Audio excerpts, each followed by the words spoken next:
you to have sung with us, and now follow Kyle and I into the house.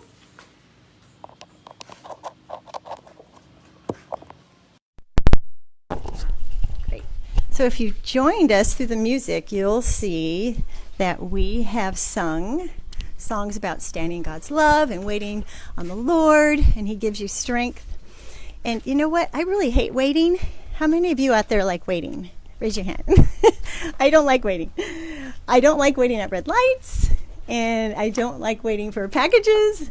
And that's why I love Amazon, because next day I can get whatever I want. So the hard thing is waiting for things that are important, like this virus to go away, waiting to see what's going to happen to our church, waiting on God to work in people's lives that we love. That's the hardest. But come on inside. We're going to have a BSE, which in Anchor lingo is the best sermon ever. So come on in. And don't trip.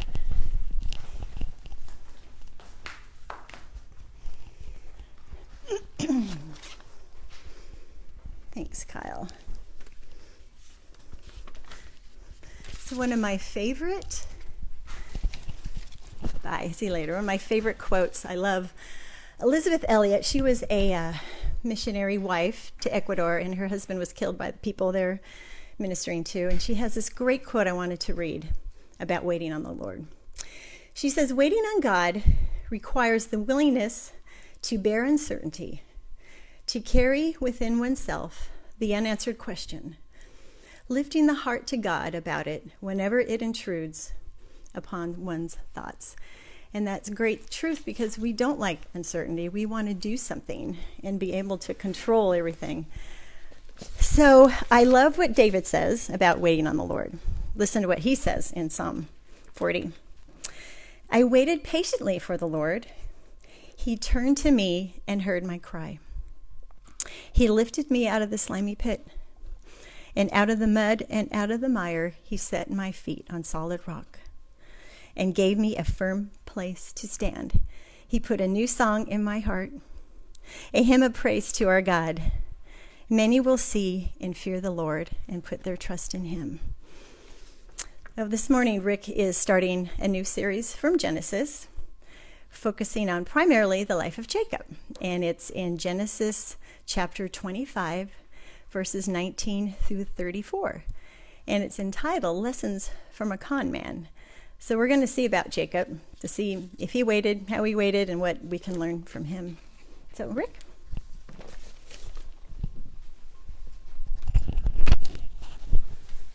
Thank you, Lori. So just want to begin this morning by encouraging you to, first of all, welcome to the Anchor Church. I want to encourage you to continue to pray, obviously pray about coronavirus, all that's happening in our world. One specific thing I want to encourage you to pray about, our brother Bill Farrington is going to be undergoing surgery on the 13th, which is, I believe is that Friday? Thursday. It's Thursday. And so another surgery on his back, replacing the rods there. So please be praying for Bill as he goes through that. He's gone through so much if you know him. Also, I want to encourage you on the 19th this month, which is a Wednesday evening at 6 p.m., we're going to be encouraging you to come and join.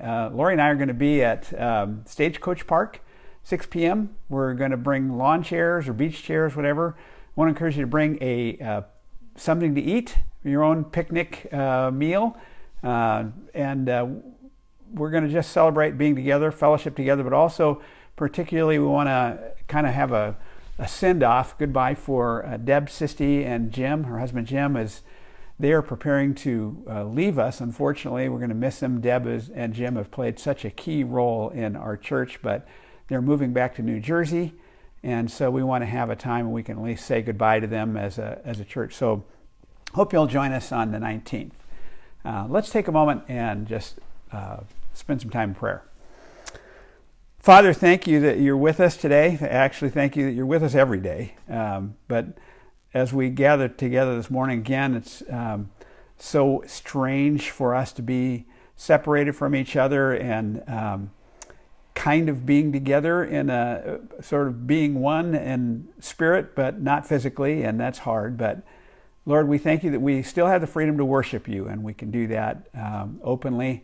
Even as we were working on the music this morning, rehearsing, we had neighbors stop by and listen, and grateful for the worship music in our neighborhood in the morning. It's kind of fun to be able to be open about that. And so we thank you for that freedom we have. Lord, we do pray that sooner rather than later, there could be some answer for the pandemic that we're undergoing, and that life could return to somewhat semi-normal, and especially that we could be together and worship you openly together physically again without fear. And pray for your protection on all of us, that we would not get the COVID-19, and we know it can be a threat to some, and so we certainly pray for that end. And we pray for our brother Bill as he's undergoing surgery on Thursday. We pray for his protection and safety. We pray the surgery would go well, guide the surgeons. We pray that this would resolve the problem and there'd be no complications and he would recover quickly. And so, Father, now as we look at your word, we pray that you'll touch our hearts with what you have to say to us today and strengthen us in our faith, particularly during these difficult times. We ask this in the name of our Lord Jesus. Amen. So, regret is really kind of a miserable thing, isn't it?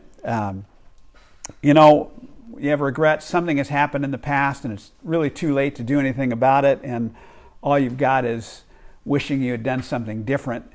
And it's kind of a miserable feeling. You've made a bad decision, there's nothing you can do about it. And I have to say, I have my share of regrets in my life, things that, if I had it to do all over again, I would do differently. Some of them, are important things. Some of them are not so important. One of the things I have regrets about, just generally, I feel like most of the time when Lori and I have bought cars, I kind of look back on it and feel like I didn't make a very good deal. We could have done better, or could have gotten a better car, and almost every time it's kind of that kind of thing. But I want to tell you this morning about a guy who made a worse decision, a worse deal, that had nothing to do with cars. In 2012, up in the state of Washington, there was a 19-year-old man named Dakota Guerin who did some work for a woman who lived not too far from Portland, Oregon. After he was done with the work that he did on her house, she discovered that her family rare coin collection worth over $100,000 was missing. So the police were called in, investigation, and suspicion quickly fell on Guerin because he did have access to the house, and the collection was missing shortly after he had been there, but they couldn't get any evidence that he was in fact the culprit until he and his girlfriend went out to a movie, and then they went to get pizza after the movie. And when he paid for the pizza, he used several coins, among them a rare Liberty quarter that was part of that collection. And that resulted in his arrest. The amazing thing about that is that the coin he used, the Liberty quarter that he used to pay for the pizza, was worth $18,500. He bought a pizza with an $18,500 quarter. Must have been some really good pizza, you think. How dumb do you have to be to use a stolen coin from a rare collection to pay for pizza? I'm thinking that Mr. Guerin is about as sharp as a bowling ball, He seems like he has made about as bad a decision as you could make. Obviously, the bad decision to steal in the first place, but then really use anyway. Hopefully, this morning, we're going to look at somebody who actually made a worse deal. And hopefully we will learn from his experience. Because all around us, there are people on a regular basis making a bad deal. A bad deal is going to result ultimately in regret, only this regret is about a lot more than a car or a bad business decision. This is about how you've spent your life. And so we don't want to end up with regret as one of the primary traits of the end of our lives. In order to avoid that, we're going to look at this passage today. It's Genesis chapter 25, verses 19 through 34. Here's what that passage says. This is the account of the family line of Abraham's son, Isaac. Abraham became the father of Isaac, and Isaac was 40 years old when he married Rebekah, daughter of Bethuel, the Aramean, from Paddan Aram, and the sister of Laban the Aramean. Isaac prayed to the Lord on behalf of his wife because she was childless. The Lord answered his prayer, and his wife Rebekah became pregnant. The babies jostled each other within her, and she said, "Why is this happening to me?" So she went to inquire of the Lord. And the Lord said to her, "Two nations are in your womb, and two peoples from within you will be separated. One people will be stronger than the other, and the older will serve the younger." When the time came for her to give birth, there were twin boys in her womb. The first to come out was red, and his whole body was like a hairy garment. So they named him Esau. After this, his brother came out with his hand grasping Esau's heel, so he was named Jacob. Isaac was 60 years old when Rebekah gave birth to them. The boys grew up, and Esau became a skillful hunter, a man of the open country, while Jacob was content to stay at home among the tents. Isaac, who had a taste for wild game, loved Esau, but Rebekah loved Jacob. Once, when Jacob was cooking some stew, Esau came in from the open country, famished. He said to Jacob, "Quick, let me have some of that red stew. I am famished." That is why he was also called Edom. Jacob replied, "First, sell me your birthright." "Look, I'm about to die," Esau said. "What good is a birthright to me?" But Jacob said, "Well, swear to me first." So he swore an oath to him, selling his birthright to Jacob. Then Jacob gave Esau some bread and some lentil stew. He ate and drank, and then he got up and left. So Esau despised his birthright. So the first thing you can see in this passage is that God had an upside-down plan. You know, these events took place around almost 4,000 years ago. This is after the great patriarch Abraham has died. It's nearly impossible to pin down exactly the dates for Abraham and Isaac's lives.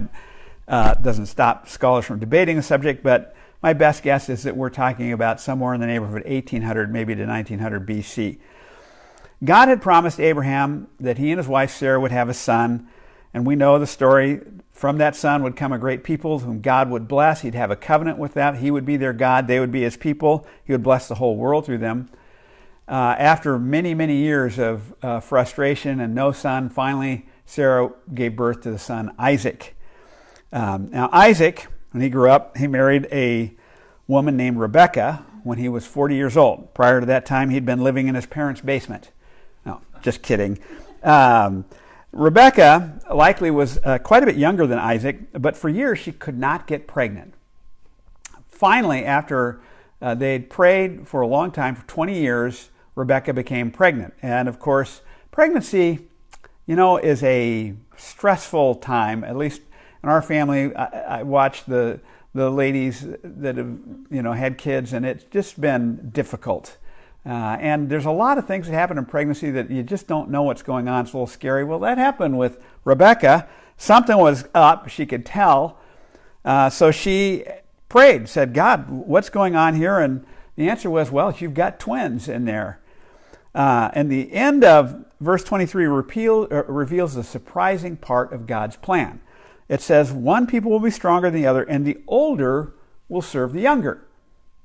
Now, that's not how things usually went back in those days. Those days, the oldest son was the one who would lead the next generation of the family. He would get a larger share of the inheritance. He was the next patriarch.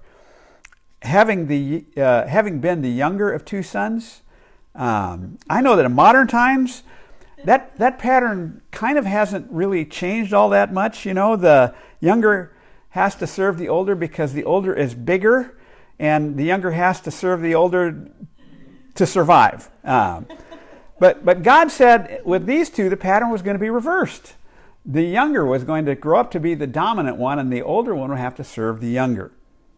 That was a very surprising departure from the norm, and it's a reminder to us that God isn't bound by human traditions. He does things that are surprising to us. So, second thing that we can see happens in this passage is that God's plan involved people's poor choices. And that's another reminder to us that God really does work in ways that we don't understand. Because his plan in this case to have the younger become the leader and the one that would be served was brought about by both of the boys making bad choices that we'll see in this chapter. And it's not that God endorses or wills us to make evil or bad choices, but the amazing thing is that God is somehow able to take the bad choices against his will that people make and somehow weave those choices that he doesn't want people to do into what he does want to have happen. And that's exactly what goes on in this passage. Now, the first of the twins to be born, the firstborn one, was ruddy. He comes out red, and later it says he sold his birthright for red stew. So later he became nicknamed Edom, which meant red. But initially he came out, he was pretty hairy, red, ruddy complexion, and so they named him Esau, which meant hairy. The second son came out, and he was hanging on to the first son's heel, and so they gave him the name Jacob, which was derived from the Hebrew verb akab, which meant to follow at the heel. But there's an interesting cognate of that. Another form of the root word is akob, which meant insidious or deceitful. In other words, tricky. So what you have here is hairy and tricky is basically the names of these two guys. As I was studying this, I thought, well, they should have replaced Doc and Bashful and the Seven Dwarfs, because you had happy, dopey, grumpy, sleepy, sneezy, and then you could add hairy and tricky, and it would have been perfect. Anyway, Harry turned out to be an avid outdoorsman when he grew up. Loved hunting, fishing, camping. Verse 27 says he was a man of the open country. I kind of think of him as sort of the ancient version of Davy Crockett, raised in the woods so's he knew every tree. Killed him a bear when he was only 3. Harry, Harry Esau, king of the wild frontier. That's kind of Esau, that's who he was. His twin brother, Tricky, totally different story. He was like comedian Jim Gaffigan, who says, I'm what you might call indoorsy. He says his wife loves camping, and she always says, well, camping was a tradition in my family. And his response is, well, camping was a tradition in all of our families until we invented houses. Well, Jacob was of Gaffigan's tribe. Verse 27 says he was content to stay at home among the tents. If you took out that among the tents part of that sentence, I'd be right there with him. I still pay a mortgage every month specifically so I don't have to go camping. I have a place I can live inside. It's great. You go, Jacob. So these two brothers actually have a slight similarity to a caricature that my older brother likes to paint. He claims that he had to hound me to go outside with him, although it was to play some sport rather than to hunt or fish. And he asserts that all I ever wanted to do was stay inside the tent, and read. And that's not true, because I also like to watch TV. Hey, sorry, but maybe staying inside had something to do with the fact that we lived in Bakersfield and it was 200 degrees outside. Excuse me for not wanting to get my brains boiled out by the intense heat.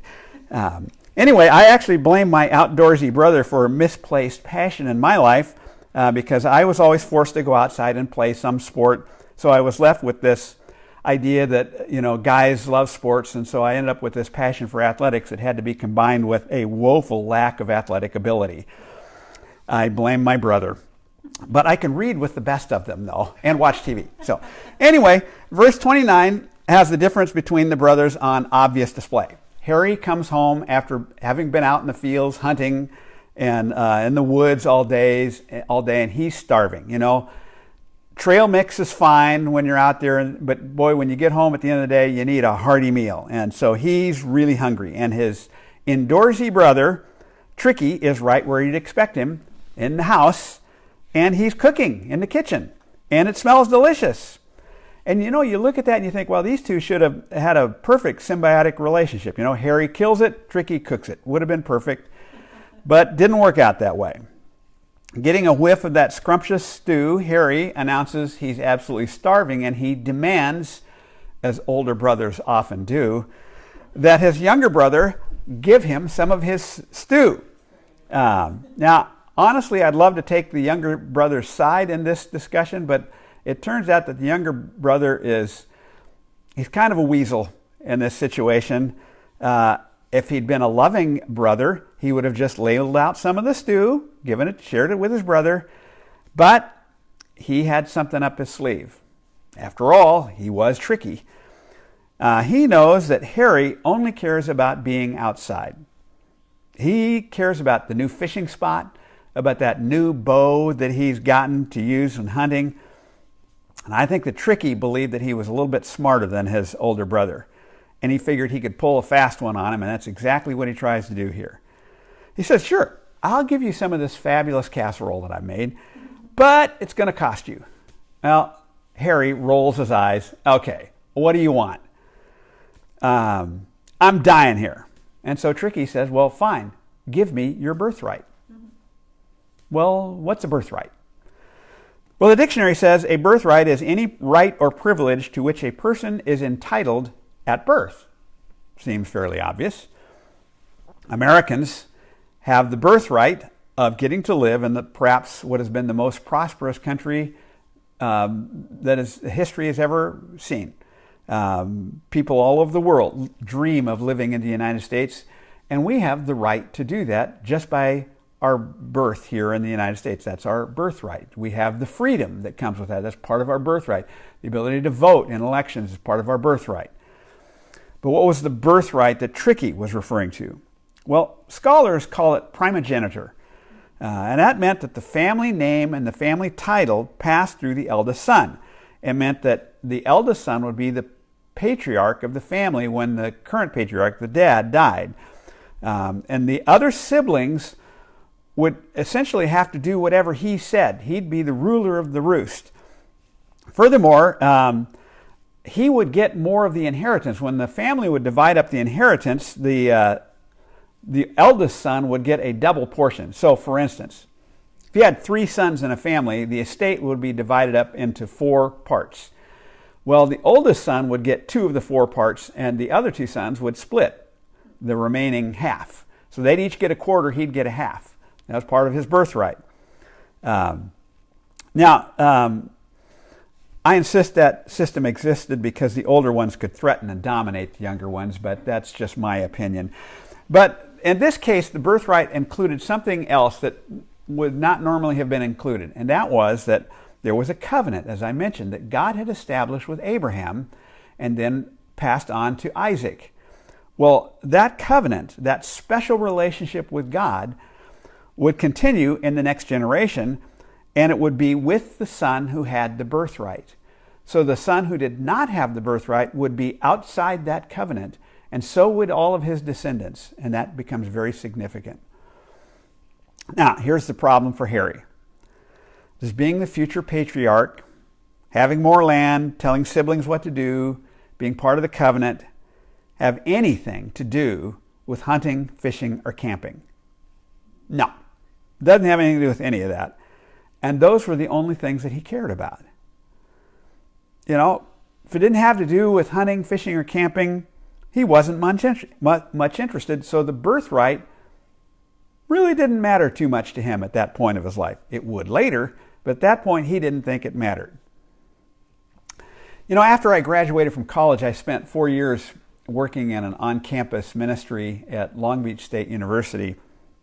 And we got to do a lot of different things to bring the good news of Christ to students there. And among them, we actually had an opportunity to meet with some of the athletic teams and just give a very brief presentation about what we were about and give them an opportunity to meet with us. Well, one of those that we got to do was with the baseball team at Long Beach State University. And we said, you know, if you're interested, would like to talk about some of these things further, just here, we gave them a card they could fill out and request that someone would contact them. And so then we'd follow up on that. Well, one of the guys from that team that I contacted, he had requested that someone call him and meet with him. And so I met with him, and I asked him about his spiritual journey, and we began to talk about spiritual things, and he was obviously very interested in the gospel, and so I was able to share with him the good news of Jesus Christ. And he seemed very interested. And after I'd shared with him, I said, "Well, do you have any questions?" And he said, "Well, will this, if I do what you're asking or suggesting, will this make me a better baseball player?" And I said, "Well, why would you ask that?" And he said, "Well, I've heard several Major League Baseball players, high-profile players, who've talked about their faith in Christ, and it seems to me it seems to have made them, more successful as baseball players. And I just want to know if that's going to help me. I said, "Well, it's going to give you a better life, make you a better person, but no, it's not going to make you a better baseball player." And at that point, he said, "So it won't help me at all?" I said, "Well, it might help you a little, because, maybe it'll help you have the game in perspective a little bit more so that you can deal with the ups and downs better, but no, it's not going to make you a better athlete." He said, "Okay, well, thanks for your time." He was no longer interested, because the only thing he cared about was being a baseball player. And if it didn't help him be a baseball player, he wasn't interested. It's kind of like Esau. If it didn't have to do with hunting, camping, outdoors, fishing, he didn't much care. And so he says, "Sure, look, I'm about to die here of starvation." I know you kind of think, dramatic much, Esau? Kind of, for a manly man, you're a little bit of a drama queen here. You're not starving, but he insisted he was starving, and he'd do anything to get that stew. So he agreed to the deal. So poor starving Esau sold his brother his own birthright for some bread and a bowl of lentil stew. And the conclusion of the passage was he despised his birthright. He considered it to be of little value, of worth less than just satisfying his immediate hunger. Okay, so Esau maybe not the brightest star in the sky. What can we deal? What does this say to us? Well, first let's notice that Esau really had two problems. The first one is that he had misplaced values. There's nothing wrong with a man enjoying the outdoors, being a hunter or fisherman. We have a number of guys in our church who are happiest when they're standing with a fishing rod in their hands, either on or next to a body of water. That's fine. Unfortunately, in Esau's case, that was all that mattered to him. He valued that over things that should have much more importance. And so he gave up things that had lasting value for things that weren't as important. The movie The Greatest Showman addresses, interestingly, as a central theme, the issue of values. It's a highly fictionalized musical account of the life of circus master P.T. Barnum, with great music in it. But it depicts Barnum as growing up as very poor, but with dreams of success and of greatness. And so he gets married, and he starts off in life, and he and his wife have 2 children, and they have a happy family life, but they don't have any money. And he's driven. He wants to become great. He wants to become rich. And so as he's dreaming of greater things, of acceptance and acclaim by the elites of society, he finally comes up with this scheme, which ultimately turns into the circus. He becomes the great circus master and becomes very successful. But even his success is not enough, because at that time he was still looked down upon by the elites, and he wants to become accepted by those who are sophisticated. And so he's driven to do more and more and more, and he pursues that goal. And he begins to gain what he was seeking, but as he realizes it's costing him the love of his own family, his wife and his children, he's becoming estranged from them. And so in the end of the movie, he realizes what really matters is the love of his wife and his children. And he sings the song From Now On, and he sings, "I drank champagne with kings and queens, the politicians praised my name, but those were someone else's dreams, the pitfalls of the man I became. For years and years I chased their cheers, the crazy speed of always needing more. But when I stop and see you here, I remember who all this was for. And from now on, these eyes will not be blinded by the lights. And let this promise in me start like an ant in my heart. From now on, We will come back home. We will come back home, home again. And so the message is, I was blinded by the lights. I pursued the cheers and all of the acclaim, and I realize now that none of that mattered, and what really matters is here at home. Great message. But underlying that, there's this message of, what is it that really matters in life? What matters most of all? And our culture consistently gets blinded by the lights. What is valuable? What consumes our hearts? What do we pursue? Like Esau, we have a tendency to go after the wrong things. Not wrong in the sense of inherently evil, but wrong in the sense of not having real value, the kind of value that we place on them. More than ever in our culture, what is valued is success, a career, money, power, fame. And it's ironic that somehow people know inside that those are not the most important things, and yet they seem to somehow get a grip on people's hearts and drive their lives. We have, Lori and I have a Star Wars Monopoly game. This is the lid of Star Wars Monopoly. It looks like that. It's really just a Monopoly game that has a Star Wars theme. So, for instance, Ventnor Avenue and Marvin Gardens become the central core and the landing bay of the Death Star, and Boardwalk and Park Place become Monument Square and the Imperial Palace on the planet Coruscant, and the railroads are replaced by spaceships like an X-Wing fighter and the Millennium Falcon. But in the end, it's just Monopoly. You just play Monopoly with different names and the properties, pretty much. Well, we've played that game with Ella. She loves actually to play the game. She doesn't really know the rules of Monopoly, but she likes to play the game. She kind of makes them up as she goes along. But in the end, whether it's the real version or her version, it's all about collecting stuff. So you're collecting money and properties as you go about the game. Here's the thing. No matter how much you collect, even if you win the game, when the game is over, all that stuff goes right back in the box. You don't get to take it with you to whatever it is you do next. It doesn't help you at all with whatever comes next. And life is just like that. When it's all over, all goes back in the box, and all the stuff we've collected in this life is now of exactly zero value. We don't get to take it with us unless you have valued and pursued the things that will extend into what comes next, into eternity. Those are the things we need to value. Esau didn't understand that. Many of us don't either. So values were a problem for Esau. The second thing about Esau was he insisted on instant gratification. I'm hungry right now, and my hunger right now overtakes everything else. I have to eat this stew because I'm dying of starvation, so I'll trade off something way more important because I'm hungry right this minute. Proverbs 21:20 says, "The wise store up choice food and olive oil, but fools gulp theirs down." They eat it all right now. Years ago, I saw this cartoon that I've never forgotten because I thought it was so funny. Part of the reason I think I liked it was because it reminded me of our beloved family dog at that time, our dog Luke, who, if there was food around, he wanted to eat it. If he had just eaten an elephant, if a piece of cheese came out, he wanted that piece of cheese. So anyway, this cartoon depicts a bunch of dogs on a life raft in the ocean.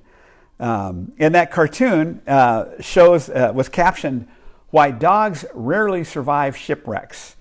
And one dog is at the front of the raft saying, "Who's for eating all of the rations right now? Raise your paw." And all the dogs had a paw in the air. Let's eat all the food right now. That's why they rarely survive.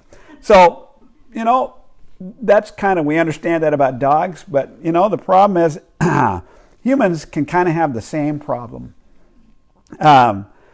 Like Esau, don't talk to me about birthrights and covenants and inheritance. And, I don't care about that. I'm hungry. I want to eat. That's all that matters. And so we can get driven by the desire for something that we think we need, and we want right now. Back in 1972, a Stanford professor named Walter Mischel conducted an experiment that actually has become famous. It's often referred to as the Stanford marshmallow experiment, and you probably are familiar with it. And in this experiment, children were told they could have one treat immediately. But if they were willing, in some cases it was a marshmallow. They used several things, but the classic was the marshmallow. They were told, but if they could wait for 10 minutes or 15 minutes while the person conducting the test left the room, they could wait, then they would get an extra treat. So they'd get 2 treats. And so they studied the children, watched how many of them would be willing to wait and how many of them would just grab the first marshmallow and eat it right then. The interesting thing is that they followed those children for years, for many years after that test. What they discovered was that the children who delayed gratification, who were willing to wait, in the end had better educational outcomes, were generally more competent as people, and had better health because they were willing to delay gratification. Delaying gratification turns out to be a critical element of life that Esau never understood. Okay, well, that's fine. That's Esau's problem. What does it have to do with us? Well, you probably can already see it, but what we see here are terrible choices made by both brothers. Esau made an inexcusably bad choice to trade a significant, valuable possession for some fleeting and momentary satisfaction. His brother Jacob, our con man, this is the first time we see our con man in action, chose to use his brother's weakness to cheat him out of something that rightfully actually belonged to Esau. And one might say, well, but God had already said that ultimately that was going to be Jacob's. Well, yes, but what Jacob needed to do was let God work that out. Instead, he decided he had to get it on his own. And that's where he became dishonest, became a con man. And his failure would ultimately lead to a complete explosion in his family. But what does this have to do with us? Well, here are some things that we can take from that. First of all, we need to value what is truly valuable. Lori, she's the greatest wife on the planet. She was a great mom to our kids, and now she's a great grandmother to our kids. And she's created upstairs in our loft in our house a little area that she calls kind of the play or the library area. It's a little area where the kids can hang out and play read books and hang out there. But she has several dolls sitting up there and some doll chairs up there. And there's a couple of them that I brought along this morning. Here's one. This is Xavier and this is Gabriella. They are Cabbage Patch dolls. They're really kind of ugly, aren't they? Here's the thing about Cabbage Patch dolls that I'm sure you remember. There was a time when everybody had to have a Cabbage Patch doll. They were the hottest thing. You couldn't get them because they were flying off the shelves. You go to the store, they'd be all gone. And our kids got to have a Cabbage Patch doll. So we ended up with Gabriella and Xavier. They came with birth certificates even. Here's the interesting thing about that. Our kids don't want them anymore. We've offered, hey, you want your Cabbage Patch? No, don't want the Cabbage Patch doll. Thank you very much. Our grandkids play with them a little bit sometimes, but mostly they're not interested in them. They take their clothes off. Anyway, that's another story. But they're not worth anything. We actually tried to sell them at a garage sale. No one would buy them. I mean, come on. 50 cents? Nope. Nobody was interested. A quarter? No. It doesn't even have to be a Liberty quarter worth $18,000. No. Nobody wanted them. Here were these things that were so precious. Everybody had to have one. Everybody wanted one. And now they're not worth anything. In Matthew 6, verses 19 and 20, Jesus said, "Do not store up for yourselves treasures on earth, where moths and vermin destroy and thieves break in and steal. But store up for yourselves treasures in heaven, where moths and vermin do not destroy, where thieves do not break in and steal." So much of what people tend to become obsessed with and pursue is going to end up being a glorified Cabbage Patch doll. Seems like it's worth so much, and in the end, it's worthless. The problem for us is that Jesus said we should store up treasures in heaven, and that presents a real challenge for us because we've never been to heaven. We don't know what's valuable up there, or at least we wouldn't if Jesus hadn't told us. He did tell us. How do we know what it means to value what is important in heaven and what is going to last, what has true lasting value? Well, we actually looked at it last week if you were with us. Jesus said in Matthew 22, 37 and 38 that the two most important things that we can do are love God and love people. That those things have lasting, eternal value. Those are things that we can invest our lives in that will matter forever because they are truly valuable. Here's the thing, you won't get rich, you won't get famous, you won't get powerful or popular by loving God and loving people. But those are the things of lasting value. They are eternal. And we need to be very clear that anything and everything else that we do that is not one of those things, that is not loving God or loving people, is going to end up being a Cabbage Patch doll.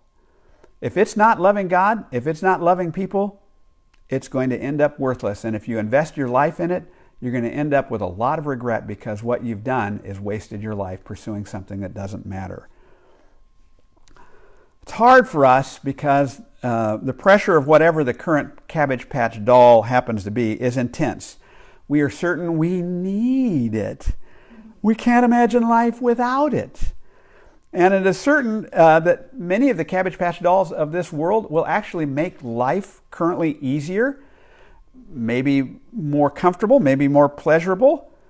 And it's hard to sacrifice the immediate pleasure or the immediate comfort for the good of something that we can't actually see right now. But that's what God calls us to do, and that's what ultimately will bring us to a life that is really, truly of lasting value. And that really brings us to our second point, and that is we need to learn to wait and not be driven by the desire for instant gratification. You know, we can look at Esau and see how really stupid it was to sacrifice something valuable because he was hungry. He wasn't that hungry, come on. But he needed it now, and he would do anything to get that food now. We need to learn to wait. There is within all of us a compulsion to get whatever we think we want or need right this minute. You know, Lori and I were talking about this, and she said, yeah, that's why I love Amazon. Yeah, she's right. But listen to Psalm 27:14. It says, wait for the Lord. Be strong and let your heart take courage.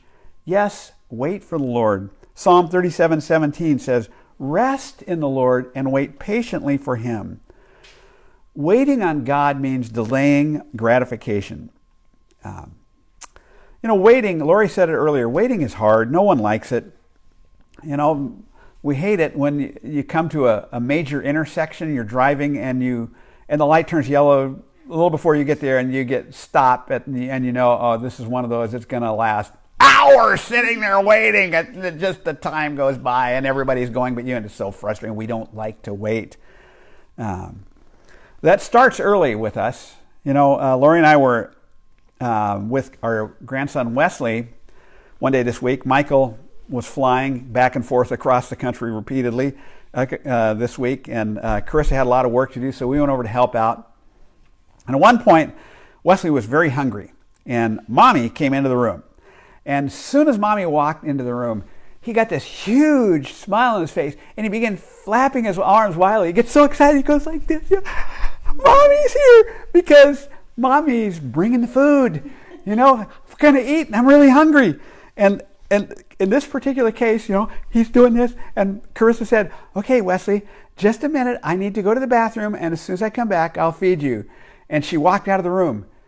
And instantly, Wesley began screaming bloody murder. There was weeping and wailing and gnashing of teeth because she left. How could she have left me? You know, you would have thought someone was, by the scream, someone was torturing the poor boy because he had to have food right now. That's how infants are. We understand that. They want gratification for whatever it is right this minute, and they don't understand anything else. They go from instant happiness and excitement to indignant screams of protest in the blink of an eye. That's because they're still infants. All they know is what they need right this instant. But becoming a mature, healthy person, becoming a godly person, means learning to wait on the Lord. In fact, much of the Christian life is about focusing on the long term, on eternity, and living for it rather than for immediate desires and urges. It's believing that God is real, that He is at work, and that we need to wait, trusting in His plan, and that God will work our good in His own good time. It's hard for us when we're young and somebody says, oh, well, you need to save for your retirement someday. Well, but I got this money right now. I need it right now, or I want it right now to do these things. Young people feel the pressure to, hormones and a hypersexualized culture to indulge every urge with little regard for the future. Delaying gratification is crucial for them. And right now, for many of us, we're tired of the pandemic and all of its consequent restrictions. I was watching a Padre game last night, and it saddened me. I'm watching this game and this empty stadium, and I'm thinking, you know what? Lori and I love to go downtown and go to a Padre game at Petco Park. It's a beautiful venue. And this year, they actually have a team worth watching. It isn't just the park. And so wouldn't it be great? And can't do that. And we're all tired of it. And I'm here sitting in my living room speaking to a phone because we can't meet as a church, and I'm tired of it. You know what? We need to learn to wait and trust in God. Wait on the Lord. He's working. Do we remember that? In this situation, God is at work in our lives, and we can wait on Him. We need to learn a couple of lessons from the marshmallow experiment.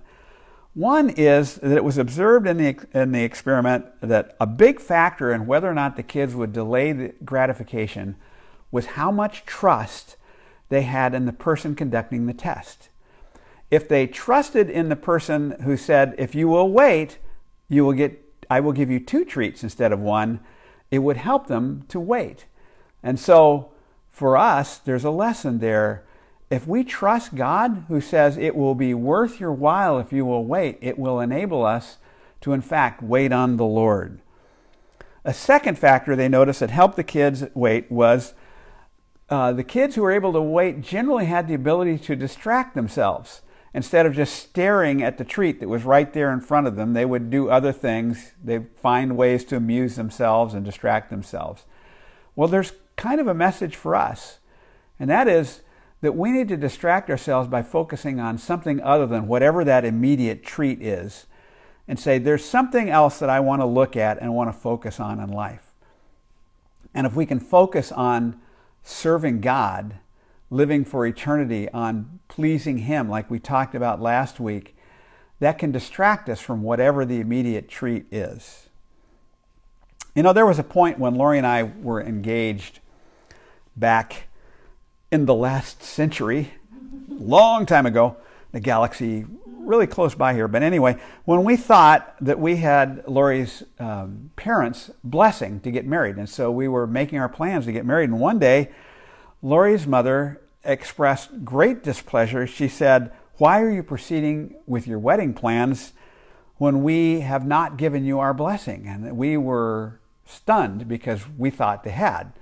And so we were taken aback. We didn't know what to do. And so we were dismayed.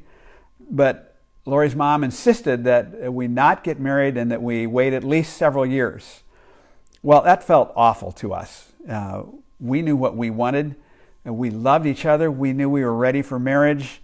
And looking back on it, I can see that Lori's parents' concerns were totally understandable. Lori was so young. they may not have been all that enthused with me also, so that might have been a factor. They had reasonable misgivings, but we didn't want any part of waiting. So we went to talk to one of the pastors of our church for counsel, a really good guy. And we talked to him about the whole situation, and he said he thought it would be best if we went to Lori's parents and we told them that we had only proceeded with our plans because we thought we had their blessing, which was true, and that we deeply wanted to get married, but that we would submit to their desires and their will, whatever they decided. Man, we did not want to do that. We wanted what we wanted, and we wanted it right then. But we had to admit that as our pastor friend shared his thoughts and explained why he felt that was the case, we had to admit that seemed to us like what God would want. And we were faced with, are we going to do what God thinks is best, or are we going to do what we want because we want it right now? And so we focused on, well, what does God want? And we chose to do what God wanted. We went to Lori's parents with that message. Man, it was so hard. We thought we might have to, give up our desires. We said, we thought we had your blessing. We don't want to defy you. And so we want to explain to you why we want to get married, which we did. And we said, but we are going to submit to whatever you decide. And so you choose. But we'd like to ask that you take a little bit of time and you pray about it and think about it and then call us and give us an answer. We were about to leave to go out for a while. They began explaining why they thought that we should get married, not get married immediately. We said, "What? Could you please just wait, just give it a little time and then let us know." And so we left that house just sick at heart because we were certain we knew what the answer was going to be. We went out, we were getting in the car, and Lori's parents came out of the house and they said to us, "We've talked about it and we've decided that if you want to get married, then you have our blessing, you can go ahead." Oh man, that was a great day. But the important thing out of that was we chose to focus on what does God want, not what do we want. What does God want, not what's the immediate desire for gratification. And that helped us to make a good decision in that situation that actually had proved to be a very important point in our lives and in our relationship with Lori's parents long term. We are all going to face times in our lives when we know what we want and we're not getting it, and it's easy to become obsessed with that. Those are the times when we need to think, I need to wait on the Lord. I need to focus on pleasing Him and what God wants, and that's going to help me, lead me to the things that are valuable in the long run. And in the end, that will lead to a meaningful, full life that will not be a life of regret, but will be a life full of eternal value. And that's really what we want, isn't it? Let's take a moment and let's talk to our Father. Father, we thank you for this story, kind of somewhat humorous but very sad story of a man who, driven by his own desires and his obsession with things that weren't of ultimate importance, traded off something of significant value, of really ultimately eternal value when you think about the covenant that he gave away. Lord, we don't want to be like him. We don't especially want to be like Jacob either, who cheated his brother, but we certainly want to be people who focus on the things that really matter in life and ultimately focus upon eternity and are able to wait on you, Lord. So we ask that you would make us people who are able to focus on the right things, value what is valuable, to focus on loving you and loving people as what our lives are all about. Thank you for being with us today. Amen. So we're very glad that you joined us today. I want to encourage you, if you're in town here on the 19th, to come and be with us, bring some food and chairs, and we'll have a great time of fellowship and give Jim and Deb some love. Also want to encourage you, if you can, I would love to encourage you to continue to support the Anchor Church ministry. There's a button there on the Facebook page you can hit to donate, and so we'd appreciate it if you do that. But we'll love you either way. And thank you for being with us today. Hope we'll see you again next Sunday morning at 10:20 with some music and a sermon. Love you all. Thanks.